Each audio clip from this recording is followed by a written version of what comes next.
We had spoken earlier in the morning and said most of the things we needed to say. Today we began at the sub-county hospital because of the exercise that is ongoing there.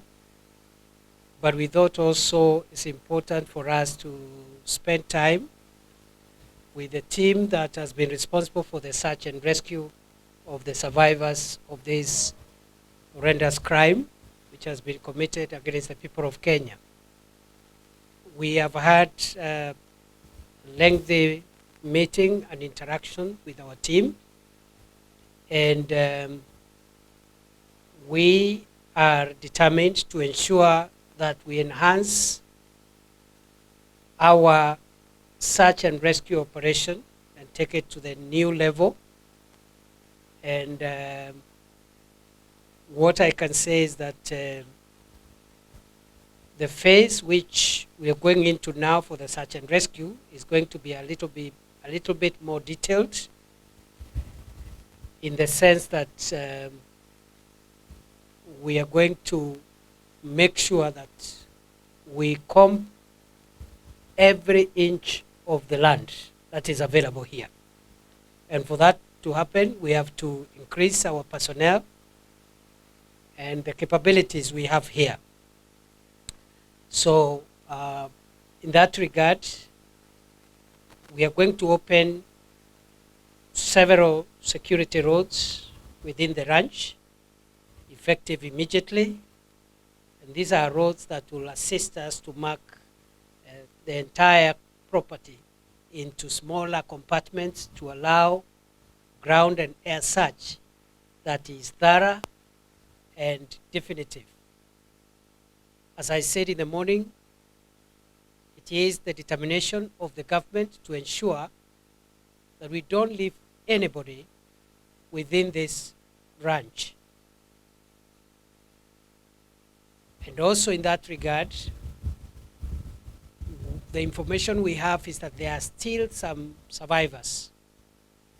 Therefore, for us to be able to make sure that we don't have any more people here, we're going to change tact and move compartment by compartment. And that will only be possible by opening up many security roads, which have already been identified.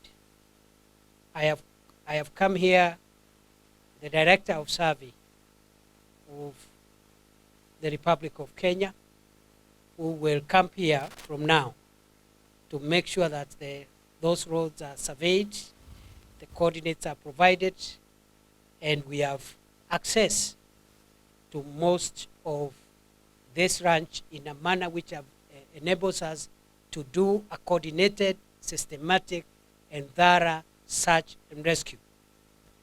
Secondly, we are going to increase our aerial capability.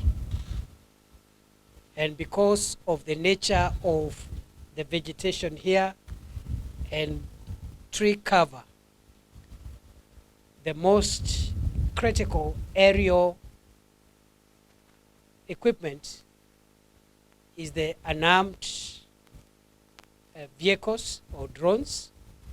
And therefore, we are increasing that aerial capability. We may need a bit of aircraft, but we are investing heavily on drones so that we can be able to locate any human activity and any human movement. We are also going forward, going to ensure that we make the search and rescue a 24-hour operation so that we can do night and day searches. And for that reason, we are going to deploy night vision equipment and other equipment that are important to assist us do night surveillance. Thirdly, the information we have is that the number of victims have been rescued while attempting to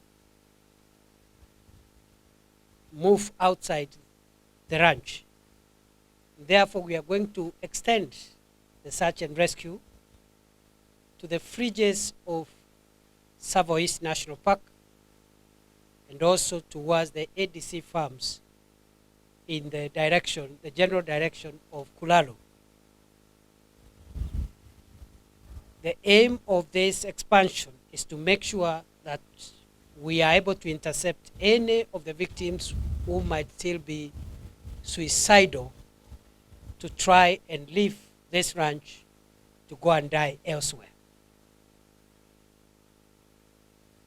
Other than that, as I said in the morning, we have extended all the orders, including the curfew orders, and all the orders related to the operations of Section 8 of the Public Order Act that gazettes this area as a disturbed area. And secondly, this area is an active police security operation area and is subject to Section 106 of the National Police Service Act Cap 111, Cap 11A, sorry, of the laws of Kenya. So all the orders which we gazetted on 26th of April are extended without exception. And finally, is to say that we are going to enhance all the resources, or rather we are going to use all the resources we can, despite the fact that in the last few days, we have had less numbers of the people we are rescuing. It doesn't matter how much we spend to rescue one person. No amount of effort, no amount of resources is big enough if it is being used to rescue even a single person. And to that end, the other things that I cannot speak about, but we expect that we will not leave anyone behind here. As I have said, we have other graves which are not opened, and the exhumation on those ones will continue after the phase 2 of the post-mortem examinations in Malindi. So we are going to have phase 3 exhumations, even as we continue with search and rescue.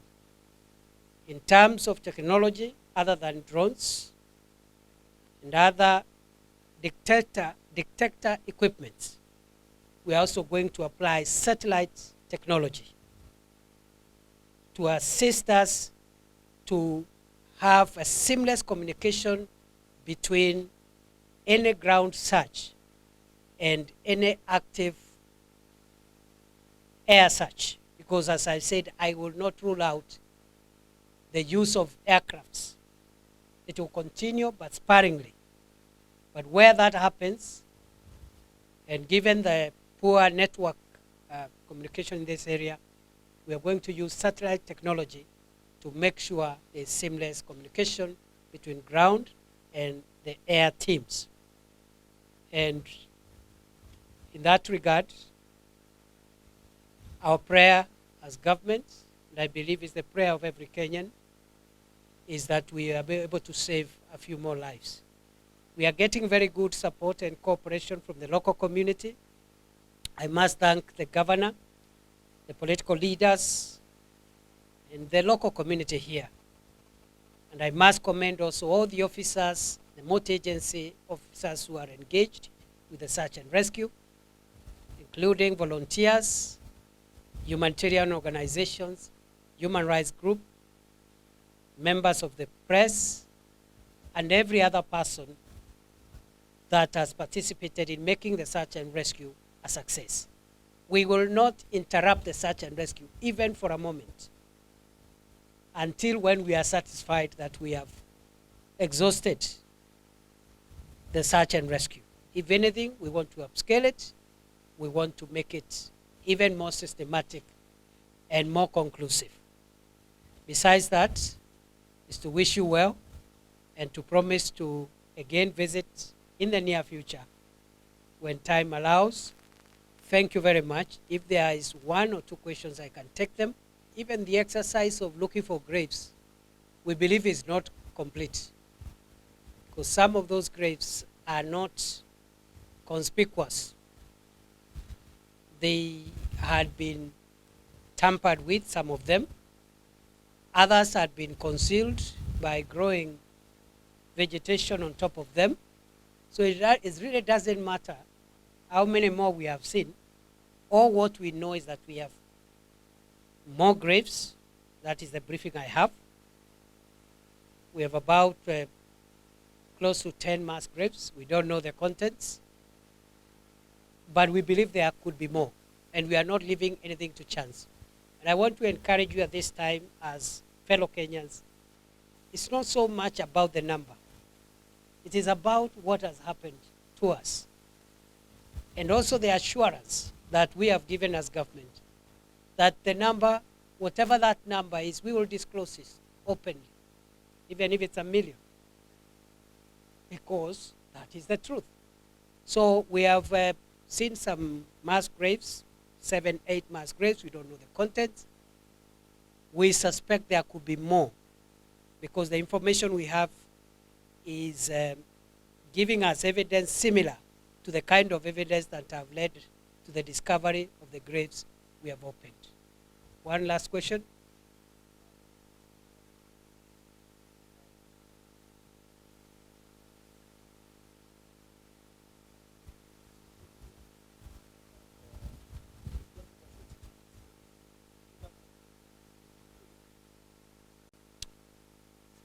The curfew orders and all the other gazetted orders have been extended for 30 days.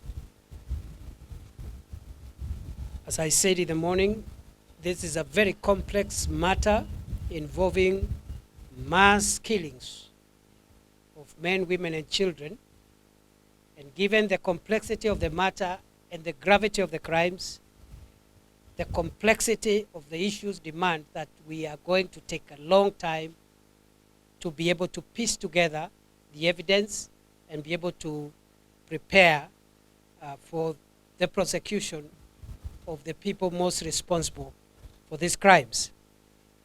For that reason, we have extended the curfew orders for 30 days.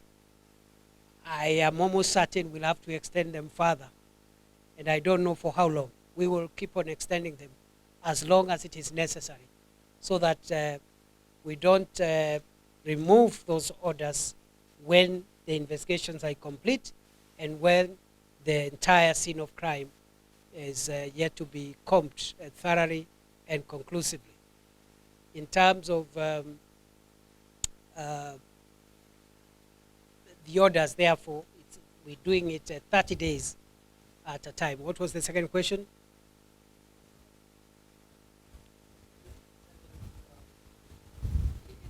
Yeah, we have made a request to the Communications Authority and other agencies to ensure that the radical doctrine of this criminal called Mackenzie and his allies is tracked online and in the cyberspace with a view to have it pulled down. And I think we will be working, we'll be asking the DCI to work together with the CA and other agencies to ensure that much of this is removed from the cyber space. But maybe there's an opportunity also to say that we are also looking beyond Mr. Mackenzie, and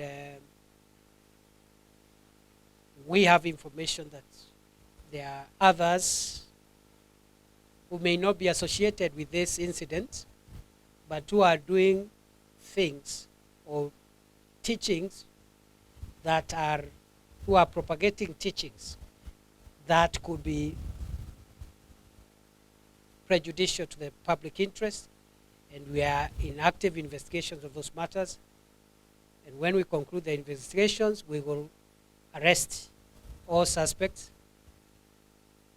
and this will continue with or without your position, because I have heard a school of thought suggesting that government should not harass or um, interfere with the freedom of worship. I don't want to repeat what I've said before. Freedom of worship does not include the freedom to kill. In any religion. And so this is a turning point for our country. We have given notice to all those preachers propagating suicidal and other dangerous doctrines that we will deal with them, we'll arrest them, we'll take them to court, and we'll defend our action, because what they are doing has nothing to do with the right to the freedom of worship. Naombea baraka za Mwenyezi Mungu ya mwisho